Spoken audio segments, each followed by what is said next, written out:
Hey there, chemistry students. This is Miss Ruark. This is podcast 8.2, where we're going to talk about concentration.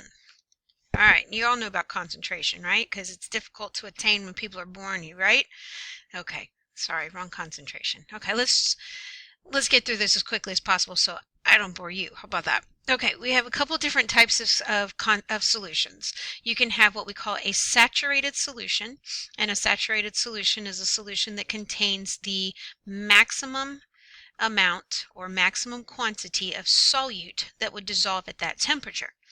All right, well, if you were to make Kool-Aid according to the appropriate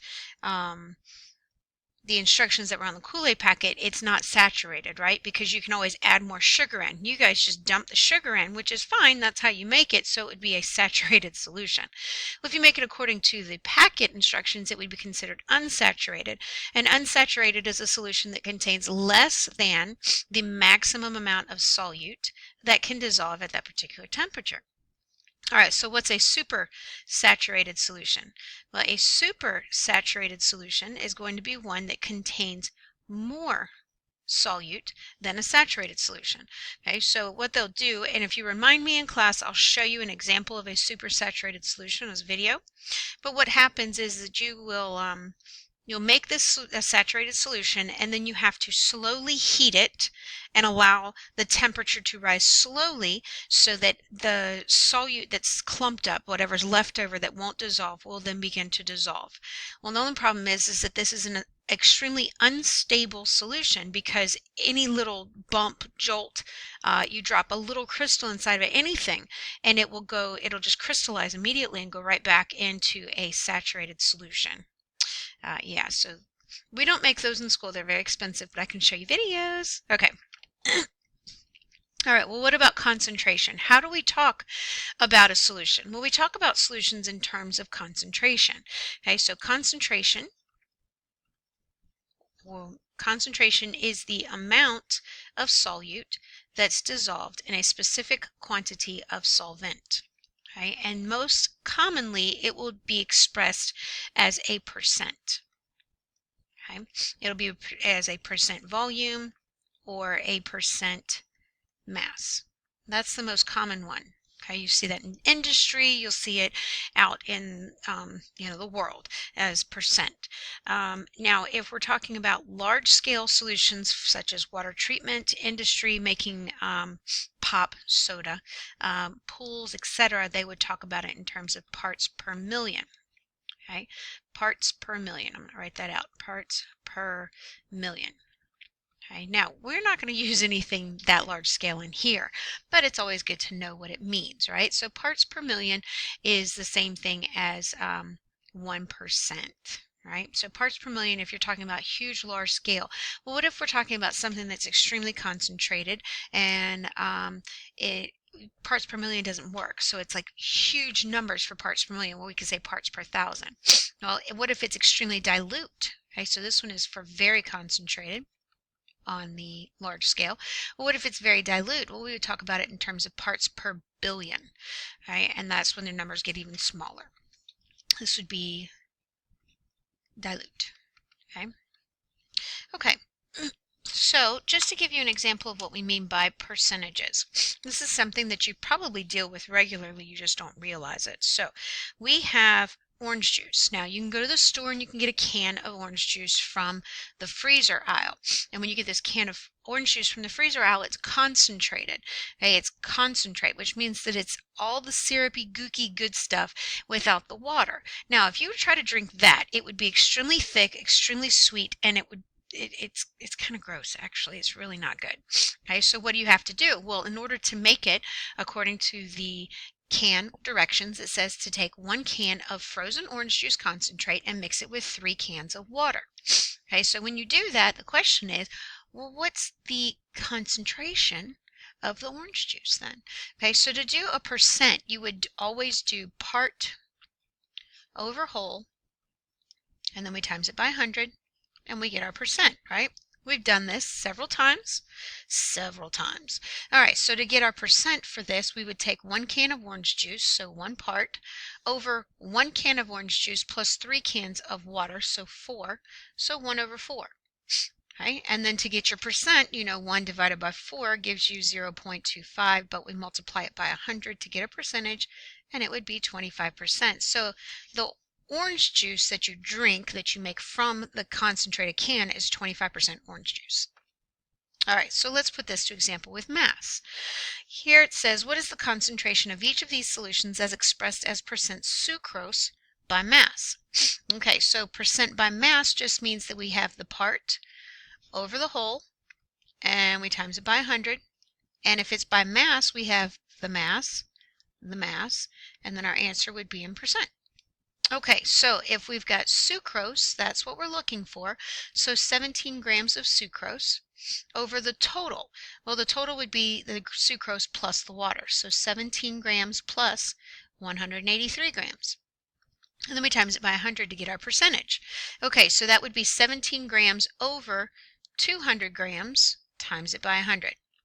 Right? And then when we plug that into the calculator, we end up with 0.85 times it by 100, which gives us 85%. Okay? Nothing new here, right? You've done this before. We're just applying mass to it. It's not a big deal. Okay, so this one, we've got 30 grams of sugar or sucrose, and we're dissolving it in 300 grams of water. So we've got to do the whole part over the whole. So 30 grams plus 300 grams, and that would be 30 grams over 330 grams. Don't forget to times it by 100, and it ends up giving you, in the calculator, it gives you 9.09% sugar. All right, so percent by mass, not too shabby, right? Okay, well, this in our class, how are we going to talk about concentration? We'll talk about it in terms of molarity. Okay, so what is molarity? Molarity is a concentration that we chemists use most. This is the most familiar, most common form used by chemists and will be used in this class. It's the one that you have noticed already. Okay, so molarity is moles of solute per liters of solution. The abbreviation for molarity is a large M, a capital M. And the equation is molarity is equal to moles of solute divided by liters of solution. Pretty easy, right? You've seen this before when we've done labs and you've had a 2M solution of something, or a 6M or a 4M. Now you've seen that before. I mean, some of you may have asked, what does that mean? Don't worry about it right now. We'll get to it. You know, you've heard me say that. Well, we're here. Okay, so let's do a practice problem. Here it says to calculate the molarity of a solution with 34.6 grams of sodium chloride dissolved in 125 milliliters of solution. All right, so molarity is equal to moles of solute over liters of solution. So moles of solute. Well, we don't have moles, we have grams. But we know we can go from 34.6 grams of sodium chloride to moles, right? We put 1 mole on top, formula mass of NaCl on bottom, which happens to be 58.44. All right, and then we do our math, and we end up with 0.59206. And there are more numbers, but that's all I'm going to keep, moles of NaCl. So we're going to put that on top. 0.59206 moles. I'm going to sing to you guys. I know you don't want me to. Okay. All right, and then here we have milliliters of solution. But we don't want milliliters. We want liters of solution. Well, we know that 1,000 milliliters are in 1 liter, and so that gives us 0.125 liters. So we plug that in here, 0.125 liters. Okay, that number was here, just in case you're like, where is she getting these numbers from? Pay attention. Okay, there you go. All right, and then we plug that into the calculator. When we plug it into the calculator gives us 4.73648, and so many more numbers, but we only want 3 significant figures. So 473, the 6 makes the 3 change, so 4.74 molarity, and that is your concentration. All right. Molality. Okay, now make sure you pay attention because there's a difference between molarity and molality. There's a huge difference. Okay, so make sure you pay attention to those. Molarity is molarity is moles of solute, which is what we just did, right? Moles of solute per liters of solution. Okay, molality is moles of solute per kilograms of solvent. Okay, how is it abbreviated? It's a little m. Okay, so little m is equal to moles of solute over kilograms of solvent.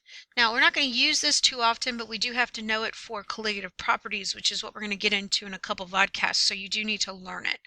All right, so let's do an example. Calculate the molality. Molality is equal to moles of solute over kilograms of solvent. All right, and this says with 24.8 grams of sodium carbonate dissolved in 500 grams of water. So we've got to go from 24.8 grams of sodium carbonate to moles. Okay, you know how to do this, so I'm going through it pretty quickly.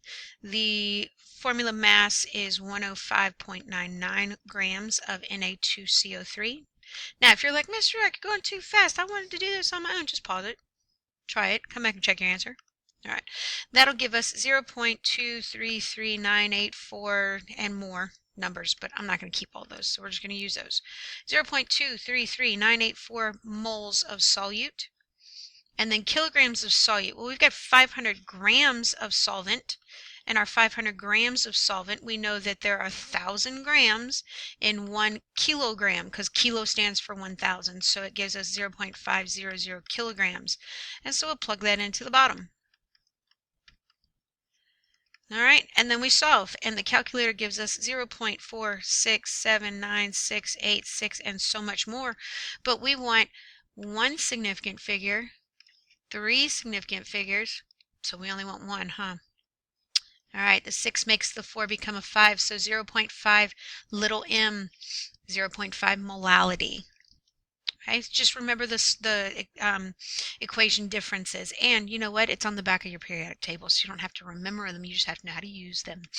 Okay, last part of this, I believe, is dilution. So dilution just means that you're taking a sweet, super concentrated solution and you're diluting it or watering it. They say you're watering it down. I'm using air quotes, okay? So, but we don't always use water to dilute something. It just depends on what the solvent is. So you're using to dilute solutions from this equation that we're using is used to dilute solutions from what we call a stock solution. And a stock solution is just something that you have of a known a known concentration. It is a set concentration. All right, so the equation is M1V1 is equal to M2V2. M stands for molarity, V stands for volume. Okay, so let's put this to practice before I run out of time. What volume of stock solution, or stock 12 molar HCl, will be needed to make a 250 milliliter solution with a concentration of 2.4 molar? All right, so we've got, they're looking for volume. All right, so we're looking for a volume, and we have a stock solution of 12 molar HCl. So what volume of that will be needed? So this is our M1. Well, this is going to have to be our V1 because they go together. Okay, we're trying to make a new solution with a new volume of 250 milliliters and a new concentration of 2.4 molar. Okay, so that's how you determine your M1, your V1, your M2, V2. So you can think of M1, V1 as your initial, or what you start with. Okay, and then you can think of your M2, V2 as your final, or what you want to end with. Okay, so we've got our variables. Now we just have to plug them into the equation. V1, we don't know. We're solving for it. M1 is 12M. Okay. V2 is 250 milliliters. And M2 is 2.4 M. Now, you just have to make sure your concentration units match up, or if you're solving for concentration, make sure that your units for volume match up, and then you just solve for it. Okay, so to get V by itself, we divide both sides by 12M. The M's cancel. V is left over as milliliters, and when we solve for this, we get 0.05 milliliters of the original solution needs to be used. Okay, and we're going to get to class and practice. I'll see you then.